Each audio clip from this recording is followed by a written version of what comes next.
자, 우리가 함수를 배웠기 때문에 함수를 이용해서 요런 게 가능합니다. 저는 여기다가 버튼이라는 걸 만들어 볼게요. 자, 이 버튼 태그라는 게 있는데, 이 버튼 태그는 제가 여기다가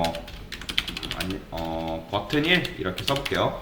자, 버튼 1이라고 적어주면 이런 식으로 우측에 버튼이라고 이렇게 생성이 돼요. 실제로 이제 여러분들이 보는 버튼은 대부분 이런 식으로 생기는데, 그래서 버튼 태그를 이용하면 여러분들이 버튼을 이렇게 만들 수가 있습니다. 그래서 저는 여기다가 이렇게 써볼게요. 콘솔 한 줄이라 쓰고, 참고로 자바스크립트 문법으로 뭐가 있냐면 onClick이라는 문법이 있습니다. onClick, 이런 식으로 쓸 수가 있는데, 이게 대문자 아니에요, 소문자예요. onClick이라고 쓸 수 있는데, 이 onClick은 뭐 이벤트라고 해서 클릭 이벤트라고 하거든요. 클릭 이벤트. 이벤트라는 건 뭐냐면 어떤 걸 뭘 했을 때 발생하는 뭐 효과라든지 뭐 클릭하는 거, 이런 것들을 다 이제 이벤트라고 합니다. 그래서 onClick이라는 게 있습니다. 이거 자바스크립트 이벤트라고 하는데, 자, 그러면 이 버튼이라는 걸 클릭했을 때 내가 어떤 이제 뭐 효과나 내용을 추가를 할 수 있어요. 그러면 이거는 속성명인 거죠. 그죠? 그 다음에 큰 따옴표 쓰신 다음에 여기다가 콘솔 로그, 제가 뭐 안녕이라 써볼게요. 안녕, 이런 식으로. 자, 이렇게 쓰게 되면 여러분들이 요걸 클릭하면 어디에서 뭐가 등장하냐, 콘솔 창에 이런 식으로 등장이 돼요. 보이죠? 안녕 1이 추가가 되는 걸 볼 수가 있어요. 그러니까 onClick은 여튼간에 내가 뭔가를 클릭하면 onClick 안에 있는 요 내용을 실행을 하겠다라는 그 의미예요. 이해되시나요? 자, 제가 버튼을 하나 더 만들어 볼게요. 얘는 콘솔 2줄. 그 다음에 여기다가 하나만 더 써보겠습니다. 얘는 안녕2. 자, 안녕2 하게 되면 얘를 클릭하면 안녕 하나, 그 다음에 얘를 클릭하면 안녕 2개가 이런 식으로 출력되는 거, 이게 전부예요. 그러면 자, 제가 원하는 거는 요 버튼을 클릭했을 때, 즉 onClick 이벤트를 실행을 했을 때 함수가 실행됐으면 좋겠는 거예요. 그죠? 그래서 저는 여기다 이렇게 써볼게요. 펑션 a.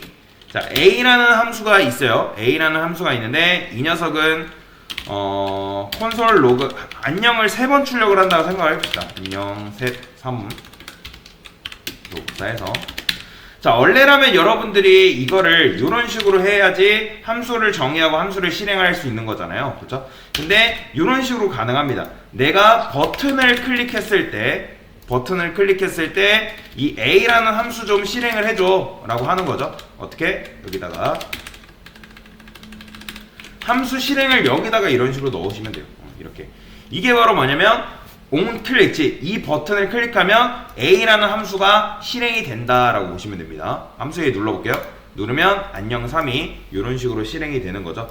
자, 참고로 여러분들 이제 함수 안에 함수 실행을 집어넣을 수 있어요. 그게 무슨 소리냐? 제가 b 이렇게 써볼게요. b라는 함수를 만들고, 자, 이거는 지금 a라는 함수를 지금 이렇게 넣어놓은 거잖아요. 그죠? 얘 실행하면 지금 안녕이 몇 번 나오죠? 원래 3번 나오죠. 그러면 3번, 즉 b라는 함수를 실행하면 뭐 어떻게 되는 거예요? 안녕이 3번 나오는 거예요. 안녕 해서 총 9번 나오겠죠. 그죠? 보이죠? 이런 식으로. 그러면 이걸 이용해서 또 어떻게 할 수 있다? 내가 b라는 함수를 클릭하면, 그러니까 함수 b 버튼을 클릭하면 b라는 함수를 실행을 시켜줘. 그러면 얘 클릭해 볼게요. 그러면 이런 식으로도 가능하고요. 자, 뭐 어떤 것도 가능하냐? 이런 것도 가능합니다. 제가 함수 C, 당연히 지금 이 상태에서 여러분들이 함수 C를 클릭하면 뭐라고요? 없어요. 없기 때문에 여기 보이시나요? C is not defined. define이 뭐죠? 정의하다는 거 아시죠? 즉 C라는 함수가 지금 정의되어 있지 않다라고 뭐라 하는 겁니다. 그래서 펑션 C 초가로 중가로, 얘한테는 이제 jQuery 좀 쓸 건데, 자, jQuery 가져와야겠죠. jQuery는 js 들어간 다음에 여기다가 jq 검색하시고 컨트롤 X 하신 다음에, 자, 제일 중요한 거 여기다 스크립트 쓰신 다음에 src, 요거 제일 주의하셔야 됩니다. 여러분들 jQuery가 안 먹으면 둘 중 하나예요. 문법이 틀렸다든지 아니면 가져올 때 잘못 가져왔든지 둘 중에 하나입니다. 자, 그러면 여기다가 이제 뭔가를 쓸 수 있겠죠. 저는 이렇게 쓸 거예요. 자, 이게 뭐예요? 지금 저번 시간에 간단하게 설명을 드렸죠. 이게 바로 검색한다라는 거죠. 이 달러 표시가 내가 바디 태그를 검색하겠다. 그 다음에 바디 태그한테 CSS 효과를 줄 건데 어떤 효과? 백그라운드 컬러를 골드로 변경시키겠다. 골드로 변경시키겠다. 당연히 지금 이런 게 없었잖아요. 그죠? 그래서 얘를 클릭하면 어떻게 되는 거예요? 보이죠? 이런 식으로 색상 변경도 가능하다. 자, 그러면 저는 또 뭐 할 거냐면 함수 D라는 녀석이 클릭되면 뭐가 됐으면 좋겠다? 요 색상이 사라졌으면 좋겠다. 즉 T를 누르게 되면 기본적으로 여러분들 색상이 뭐 골드로 바뀌게 되잖아요. 그죠? 그러면 저는 요거 클릭했을 때 색상이 다시 바뀌어 원상복귀 됐으면 좋겠어요. 그렇다고 여러분들이 여기다가 보통 화이트라고 적으시는데, 자, 여러분 생각을 해보세요. 자, C로 골드 변경했다가 D 누르면 됐죠. 그러면 이거는 색이 바뀐 걸까요? 아니, 색이 사라진 걸까요? 아니에요. 이거는 색이 사라진 게 아니고 여러분들이 그냥 골드 위에다가 화이트라는 색상을 그냥 부여한 것 뿐이에요. 이해되시나요? 그래서 이런 식으로 하시면 안 되고, 이렇게 어떻게 해야 되냐면 이런 식으로 해줘야 돼요. 이렇게 빈칸으로 두셔야 됩니다. 참고로 이제 심표는 다운표는 두셔야 되고, 이렇게 해야지 C가 한 작업이 취소되면서 바디 엘리먼트에 들어간 인라인 스타일 속성이 제거가 된다라고 보시면 돼요. 그러니까 즉 원래 배경색이 보여진다. 자, 그러면 얘 클릭해 볼게요. 그러면 골드 색상 나오죠. 그 다음에 얘를 클릭하면 이런 식으로 색상을 없앨 수가 있다. 그 다음에 이거는 조금 어려울 수 있는데 저는 2라는 함수를 도입을 해볼게요. 그러면 얘를 클릭했을 때 어떤 효과가 나왔으면 좋겠는 건데, 자, 여기다가 이런 거 하나 만들어 보겠습니다. HR div 자바스크립트와 jQuery 수업에 오신 여러분을 환영합니다. 뭐 이런 식으로 써볼게요. 그러면 얘를 클릭하면 요 녀석의 색상이 바뀌었으면 좋겠다. 그래서 어떻게 할 수 있냐? 당연히 없으니까 만들어줘야겠죠. 펑션 이 초괄호 중괄호. 자, 원래는 우리가 보통 어떻게 했죠? 자, 달러 한 다음에 그 다음에 div를 검색을 하죠. div 검색을 해서 div한테 css 속성을 주고 백그라운드 컬러를 뭐라고 할 거냐면 그린으로 하겠습니다. 그린. 그러면 얘를 클릭하면 요 색상이 어떻게 되겠어요? 요 배경색이 이런 식으로 바뀌는 거예요. 그린 색상으로. 그 다음에 이렇게도 좀 여러가지 속성을 좀 줘볼게요. 여기다가 얘는 폰트 웨이트도 줄 수가 있겠죠. WEIGHT. 얘는 뭐라고 할까요? 볼드. 폰트 볼드. 하나 더. 폰트 사이즈도 키울게요. 폰트 사이즈도 REM. 자, 그러면 얘를 클릭하면 어떻게 된다?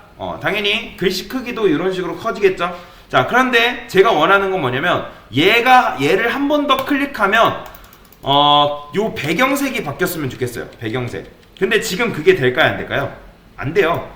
그러면 여러분들이 그러면 강사님 F라는 걸 또 만들어가지고 컬러를 원상복귀 시키면 골드로 바뀌면 되는 거 아닌가요? 근데 그렇게 하면 안 돼요. 그렇게 하면 안 되고, 저는 이건 좀 어려운데 여기다가 이렇게 써볼게요. 여기다가 밖에다가 let number라는 변수를 이런 식으로 둘 거고요. 처음에 초기 값은 0으로 이렇게 두겠습니다. 자, 여러분들 이 넘버 값이 변경하는 거에 따라서 저는 요 값이 들어갔다가 안 들어가, 그러니까 색도는 색상이 변경됐다가 할 건데, 자, 지금 콘솔 로그 해가지고 이 넘버 값을 출력을 하게 되면 어떻게 된다? 당연히 어떻게 되겠어요? 0이 출력이 되겠죠. 얘 클릭하면 0이 계속 출력이 되는 거예요. 근데 저는 이 넘버 값이 어떻게 됐으면 좋겠다? 증가됐으면 좋겠어요. 증가. 그런데 여러분들 증가하는 거는 뭐예요? 넘버는 넘버 플러스 1이잖아요. 그런데 자, 자바스크립트 처음 배우신 분들이 요 변수를 요 함수 안쪽에다가 두시는 분들이 계세요. 그러면 이렇게 하게 되면 어떤 일이 벌어질까요? 보이시나요? 값이 증가가 되나요? 이거는 분명히 넘버 값을 증가시킨다고 지금 얘기를 한 건데, 증가가 안 돼요. 왜 그러냐면 이 함수 2라는 녀석을 클릭을 해요. 그러면 2라는 함수가 실행이 되죠. 그러나 그 다음에 얘는 자기 역할을 하고 나서 그 함수가 바로 그 즉시 종료가 됩니다. 함수는 한번 자기 역할을 하고 나면 그 즉시 날아가는 녀석이라 보시면 돼요. 그러면 우리가 지금 함수 안에다가 이렇게 변수를 정의하면 이걸 뭐라고 하냐면 지역 변수라 하거든요. 함수 안쪽에 선언된 정의된 이제 변수라 해서 지역 변수라고 하는데, 그러면 함수 안쪽에 정의되었기 때문에 이 변수의 값이 증가가 안 되고 어떻게 된다? 값이 날아가 버리는 거예요. 그렇기 때문에 아무리 여러분들이 이거 클릭해봤자 0값만 출력이 되고 값이 보존이 안 된다. 그렇기 때문에 얘를 바깥쪽에 이런 식으로 빼주셔야 돼요. 자, 이렇게 하게 되면 얘는 함수 바깥쪽을 전역 공간이라 하거든요. 전역 공간. 그러면 전역 공간에 선언된 변수라 해서 전역 변수라고 합니다. 이 지역 변수 개념이랑 전역 변수 개념은 제가 좀 더 나중에 깊게 설명을 드릴 건데, 일단은 이렇게만 알고 넘어가세요. 굉장히 중요한 개념인데. 그래서 이런 식으로 하게 되면 어떻게 된다? 요걸 누르면 보이죠? 넘버의 값이 증가되는 걸 볼 수가 있어요. 왜요? 넘버 플러스 1을 만났기 때문에. 뭐 요거를 넘버 풀풀로 여러분들 적어도 됩니다. 이거는 뭐 상관없고. 그래서 넘버 값의 변경함에 따라서 요게 들어갔다가 아니면 배경색이 변경됐다가 할 건데, 어떻게 만약에 이 넘버를 저는 2로 나눌 건데 그게 나머지가 0이다. 이게 뭐 나는 나머지인 거 아시죠 이제? 그럼 이게 그러니까 나누기 했을 때 넘버 값을 2로 나눴을 때 그게 나머지가 0이다 하면 이렇게 변경을 해주는 거고, 그러면 최초에 한 번은 요게 들어가겠죠. 왜요? 여러분들이 0을 2로 나누면 나머지가 뭐기 때문에 0이기 때문에. 그 다음에 그게 아니다. else를 할게요. else. 그러면 그때는 어떻게 색상을 골드로 변경을 해달라. 이런 식으로 해주는 거죠. 그러면 어떻게 되는 거예요? 처음에 클릭해 볼게요. 자, 최초에 한 번은 0이기 때문에 넘버 값이 0이기 때문에 얘가 실행이 되는 거고, 그 다음에 한 번 더 눌러요. 그럼 어떻게 되는 거예요? 넘버 값이 1이기 때문에 1을 2로 나눴을 때 나머지가 0인가요? 아니죠. 그렇죠? 아니기 때문에 얘가 거짓이어서 요 색상이 반영이 되는 거예요.